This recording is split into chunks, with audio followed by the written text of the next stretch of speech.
Kemudian penjualan anjing, hasil dari penjualan anjing juga haram.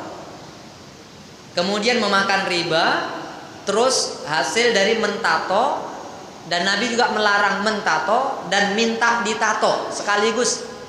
Hasil daripada usaha ini juga haram.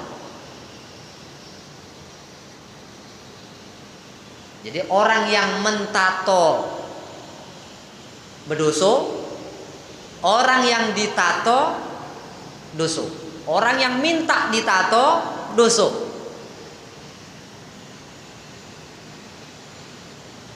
Kalau tak tahu macam mana? Tak tahu, belum ada lagi hukumnya. Nanti pembahasannya. Kalau tak tahu itu belum ada hukumnya. Orang gilo mana ada hukumnya? Orang tak tahu, orang tengah tidur tak tahu, tak ada hukumnya. Nanti kita bahas sama-sama insyaallah. Kemudian di dalam hadis yang lain, An Abi Hurairah radhiyallahu anhu qala, utiya Umar bimra'atin tashimu faqala anshudukum billahi man sami'a minan nabi sallallahu alaihi wasallam fil washmi. Faqala Abu Hurairah faqultu ya Amirul Mukminin ana sami'tu. Qala sami'ta? Qala ma sami'ta?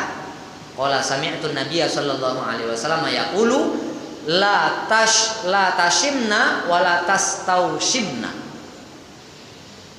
Abu Hurairah telah meriwayatkan bahwa Umar pernah ketemu sama satu orang perempuan yang mentato.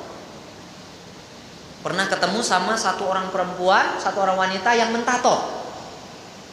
Kemudian Umar berdiri dan dia mengatakan, saya peringatkan kepada kalian, siapa di antara kalian yang pernah mendengar sabda Nabi Shallallahu Alaihi Wasallam tentang tato? Maka Abu Hurairah berdiri. Dia mengatakan, ana ya Amirul Mukminin, saya pernah mendengar bahwa Nabi Shallallahu Alaihi Wasallam telah bersabda, la tashimna wa la tastaushimna. Janganlah kalian mentato dan jangan pula meminta untuk ditato. Jadi di zaman Nabi, di zaman Umar, di zaman sahabat, ada orang-orang yang kerjanya mentato itu. Dilarang dalam Islam.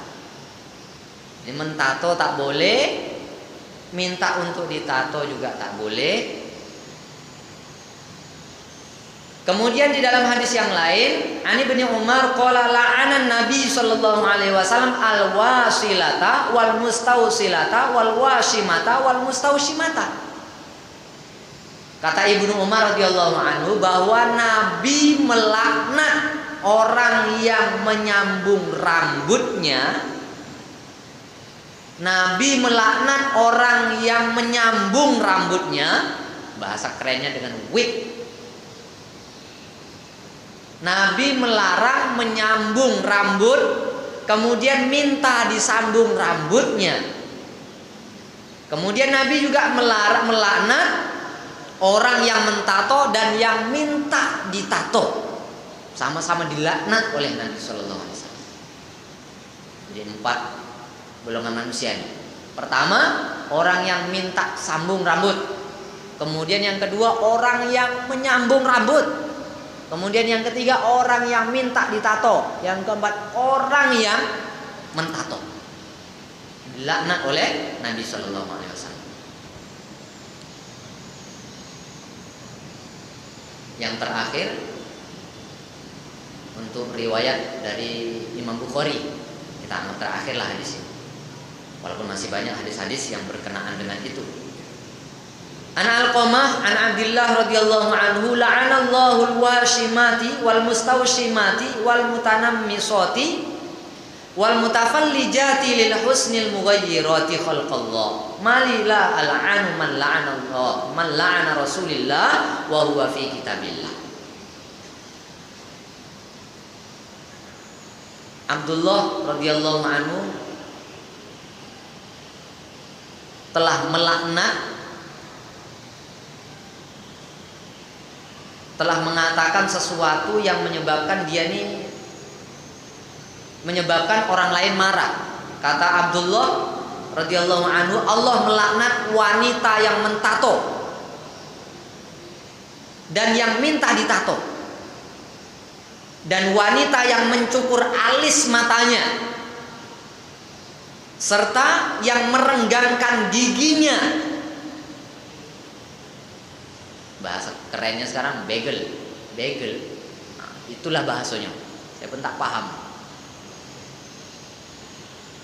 Orang yang merenggangkan giginya, maksud dia berbuat seperti itu untuk kecantikan dengan merubah ciptaan Allah Subhanahu wa taala.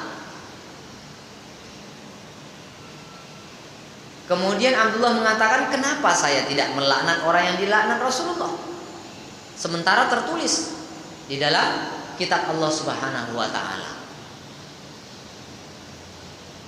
Jadi ada beberapa kategori yang terlaknat. Pertama sekali adalah wanita yang mentato. Kalau laki-laki macam mana? Lebih parah lagi laknatnya. Karena mentato itu maksudnya untuk perhiasan. Sementara yang diperintahkan berhias itu, perhiasan itu adalah wanita. Wanita saja yang boleh, yang memang perhiasan. Wanita yang perhiasan itu saja tidak boleh dilaknat, apalagi laki-laki. Laki-laki laku tuh bukan dia berhias.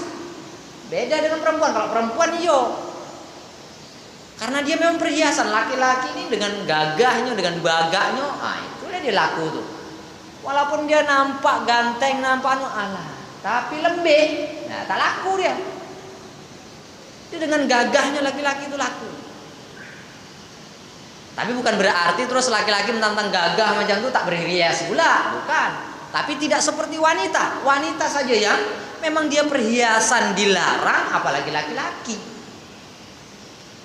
Jadi makanya Nabi menyebutkan wanita, karena wanita memang berhias. Laki-laki yang biasa-biasa saja, kok dia melebihi wanita, nah ini lebih lagi dilaknat. Jadi wanita yang mentato itu dilaknat. Nanti katanya tak adil pula, asik wanita terus yang kena, asik ibu-ibu aja kena. Tidak, bapak-bapak lebih parah lagi kena. Kemudian kata Nabi yang minta ditato juga.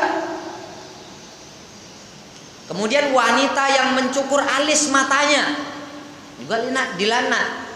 Kalau laki-laki lebih lagi sama. Kemudian orang yang merenggangkan giginya dengan alasan untuk kecantikan, dengan merubah ciptaan Allah. Alasannya adalah merubah ciptaan Allah untuk kecantikan. Kerip ini, cukur alis matonya, ganti dengan pena, seret, gitu kan.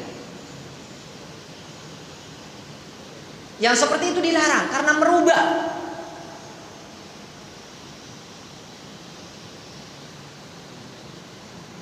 Kalau untuk kecantikan dilarang. Tapi kalau untuk pengobatan, umpamanya giginya ini nyongot betul, umpamanya memang aib jadinya. Gigi itu memang aib. Kalau unsurnya ataupun dia karena sakit giginya, karena unsur pengobatan yang seperti itu tidak ada masalah. Sekalipun operasi tidak ada masalah kalau unsurnya pengobatan. Umpamanya hidungnya ini busuk, umpamanya kan, hidungnya busuk. Padahal di hati ada juga tersedit, hidung aku ini pesek. Kalau dioperasi mancung, ganteng mungkin kan. Tapi alasannya karena pengobatan. Karena ini hidung saya busuk, maka dipotong hidungnya, diganti dengan hidung emas, kan. Nah, kalau di zaman Nabi kan hidung emas diganti dengan hidung emas. Pertama hidung perak, karena Nabi merintahkan, itu tempel dengan perak hidungnya. Busuk pula ditempel dengan perak, tak sesuai. Maka Nabi perintahkan, tempel dengan emas. Tempel dengan emas hidung. Boleh. Sama juga dengan gigi. Gigi lepas semuanya kan. Namun dah tua pula, dah tak punya gigi. Boleh tak ganti gigi yang lain? Boleh. Itu bukan merubah. Dikasih pula gigi emas, itu tidak berubah. Sekalipun emas seperti itu diperbolehkan karena dia ada asbabnya untuk kesehatan. Kalau dia tak ada gigi, nak mengunyah makanan dah tak dapat, perut yang kena. Karena lambung tidak kuat. Jadi unsur pengobatan, kesehatan silakan, tidak ada masalah. Tapi kalau unsurnya ingin merubah ciptaan Allah karena dia merasa bahwa ciptaan Allah ini tak cantik, tak elok, maka dirubahlah dengan dia. Yang seperti itu dilaknat.